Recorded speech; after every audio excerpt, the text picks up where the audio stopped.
भोलेनाथ के प्रांगण में सुभाषपुरा के बाढ़ के साइड सुभाषपुरा 37 में बाढ़ के सब दिन के लिए कार्यकर्ताओं को, माताओं को मेरा प्रणाम और नौजवान साथियों नमस्कार। मुझे तो खड़ा कर दिया बोलने के लिए, बाकी सम्मान है श्याम जी का है।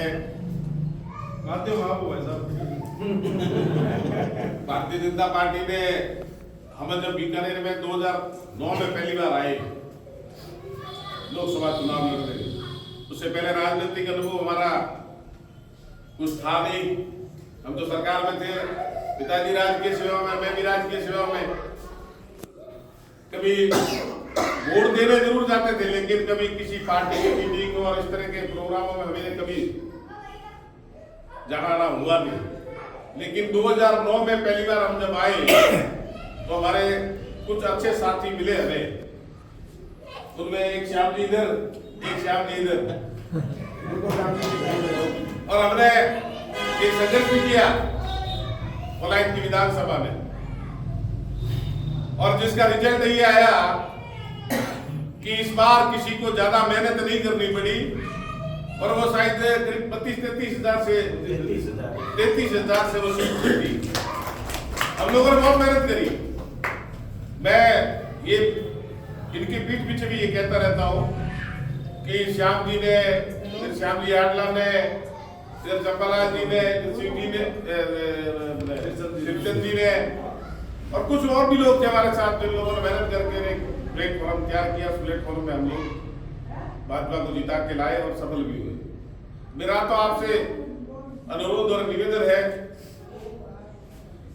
कि भारतीय जनता पार्टी का जब पहली बार गठन हुआ 1980 में, और उससे पहले जनसंघ थी, और आप में से कुछ लोग उस जमाने के हैं पुराने, जब लोग भारतीय जनता पार्टी से, अभी जैसे कांग्रेस से लोग नफरत कर रहे हैं, लगभग ऐसी स्थिति थी कि भारतीय जनता पार्टी से क्या जुड़ना, कभी सरकार को बढ़ेगी नहीं।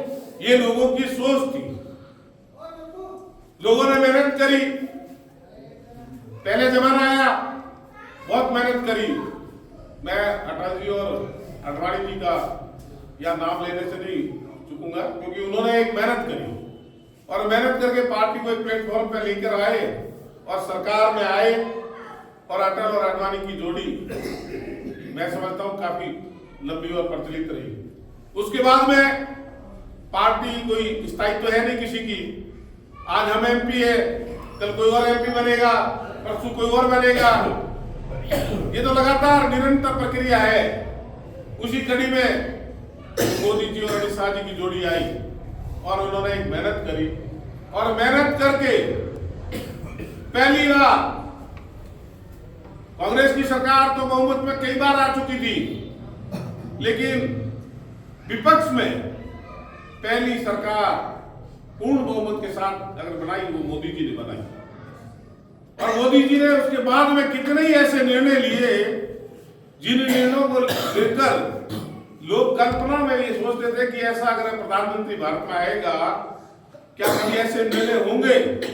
लेकिन मोदी जी ने उसमें चार चांद लगाए। बहुत सारे ऐसे निर्णय हैं जिनकी हम कल्पना करें, चाहे राम मंदिर का निर्णय हो, 370 धारा का निर्णय हो। कभी मैं समझता हूँ गांव की जो महिला है, उन्होंने ये नहीं सोचा था कि हमें गैस के कनेक्शन भी मिलेंगे, हमें लाइट के कनेक्शन भी मिलेंगे, पानी के कनेक्शन भी हमें मिलेंगे। जो दूर धाड़ियों में जो रहती है महिलाएं, जो शाम होती ये सोचती थी कि खाना किससे बनाऊं, कहां से लकड़ी लाऊं, कहां से थेपड़ी लाऊं, कहां से क्या लाऊं, और उसको सोचने के लिए मजबूर होना पड़ता था। तो लेकिन देश के प्रधानमंत्री नरेंद्र मोदी जी ने ये निर्णय लिया कि महिलाओं को इस समस्या की निजात कैसे दिलाई जाए, और उज्ज्वला योजनाओं के माध्यम से गैस कनेक्शन से जोड़ा उनको, और आज नानी के गैस कनेक्शन प्रधानमंत्री आवास लेकर आए। उससे पहले जितने भी प्रधानमंत्री हुए और उन्होंने आवास दिए, लेकिन उन आवासों का हुआ क्या? कोई आवास नहीं बने। देश के प्रधानमंत्री नरेंद्र मोदी जी आए तो उन्होंने कहा कि अगर गरीब है, और ये पार्टी जो गरीब को गणेश मानकर काम करती है, जो एकदम अंतिम पंक्ति में बैठे हुए व्यक्ति को अगर सोचती है कि अब मैं जोड़ूं कैसे उनको, तो उसकी समस्या का समाधान कैसे करूं, उस कड़ी में उन्होंने प्रधानमंत्री आवास दिए। वो राशि पहले 160 हुई, फिर 81 हुई, अब शायद 220 हो गई होगी, और उसमें कुछ पैसा अगर आदमी अगर लगा लेता है तो उसका एक 2 कमरों का रहने का अच्छा सा मकान बन जाता है। तो ये सोच रखने वाला प्रधानमंत्री तो बहुत है इस देश में, लेकिन आम जन की, गरीब की सोच रख के और उनको आगे बढ़ाए। भारत का नाम कैसे आगे बढ़े, भारत आत्मनिर्भर कैसे हो, भारत के युवा यही रोजगार कैसे प्राप्त करे, भारत के युवा बाहर नहीं जाए, उस सोच की कड़ी में अगर कोई काम किया है तो मोदी जी ने किया है। और मैं समझता हूं कि लगातार तीसरी बार, ये नेहरू के बाद में दूसरे प्रधानमंत्री है, लगातार तीसरी बार प्रधानमंत्री के रूप में शपथ ली है साथियों।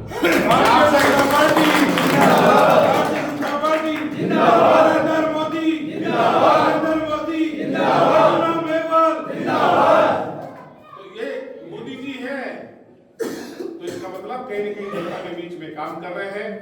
और ऐसे ही हमारे श्याम जी लगातार, मैं तो इनको पढ़ते रहता हूँ अखबार में, कभी पुलिस से लड़ रहे हैं, कभी थाना में लड़ रहे हैं, कभी एसपी से लड़ रहे हैं, नशा मुक्त बीकानेर।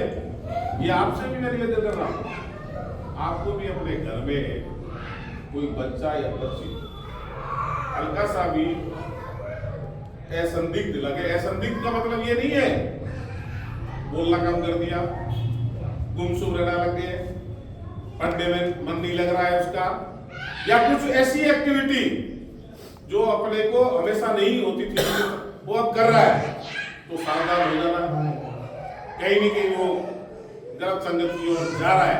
नशा कभी खुद नहीं किया जाता, ये याद रख लेना। आपको भी पता है नशा एक ऐसी चीज है जो खुद नहीं करता, किसी के माध्यम से कराया जाता है। मैं एक उदाहरण देता हूं। मैं बगड़ पढ़ता था, बगड़ में पढ़ने वाले बच्चे ज्यादातर होशियार ही होते थे उस जमाने में, 88 की बात बता रहा हूं। तो मेरे साथ एक लड़का था जो MBBS करके PG करने लगे और SMS में PG कर रहा था। मैं उसे 1996 में मिला, तो मिलते ही हमें चाय पीने चले गए। SMS के सामने एक चाय की थड़ी है, वहां चले गए, तो वहां बैठे चाय पीने लगे। तो चाय पीने के बाद में उसने जैसे ही सिगरेट मेरी तरफ दी, तो मैंने कहा यार तुम तो यार बहुत अच्छे लड़के थे, बहुत डिसिप्लिन लड़के हुआ करते थे, तुमने सिगरेट कब से शुरू कर दी? तो मुझे उसने बताया कि भाई क्या करें यार, यहाँ मेडिकल कॉलेज में आ गए और सिगरेट का धुआं है ना, उसकी महक इतनी अच्छी लगी कि सिगरेट सीख गया। मतलब सिखाने के कई तरीके हैं। अब वो अच्छा लड़का और सिगरेट सीख गया, तो मैंने कहा यार बहुत सीख दी यार, ये बात तो समझ में नहीं आई। तो मेरा ये कहना है कि एक नशा एक मात्र ऐसी चीज है जो हमेशा दूसरे के माध्यम से मिलेगी। हो सकता है कोई ऐसा रिश्तेदार हो सकता है ऐसा कोई दोस्त मिल जाए, या कई ऐसे दोस्त भी पुराने मिल जाते हैं, कई सालों के बाद मिलते हैं, अरे यार तुमने ये तो काम किए ही नहीं। हमें नहीं करना है, बच्चों के प्रति हमें ध्यान रखना है। एक समय होता है 18-15 ये उम्र होती है, 15 से लेकर 20 साल की, हमें ध्यान रखना है। बच्चों के साथ आधा पौन घंटा गपशप कर ले, क्या कर रहा है, कौन सी तैयारी कर रहा है। बच्चे जिम्मेदारी ले ले, मुझे डॉक्टर बनना है, मुझे इंजीनियर बनना है, मुझे ये काम करना है, मुझे ये बिजनेस करना है, मुझे चाहे पार्षदी बनना है, कुछ कोई भी अपना जीवन का लक्ष्य तय कर ले। तो मैं समझता हूँ कि ये जो श्याम जी ने बीड़ा उठा रखा है, उसमें आप काफी हद तक सफल हो जाओगे। और आज आपने श्याम जी का जो मान और सम्मान मेरा भी साथ में किया, इसलिए आप सब लोगों का दिल की गहराई से हार्दिक स्वागत और अभिनंदन करता हूँ कि अब इतने बड़े नहीं है कि आप लोग हमारा स्वागत और स्वागत करें। श्याम जी तो बड़े हो गए हमारे में,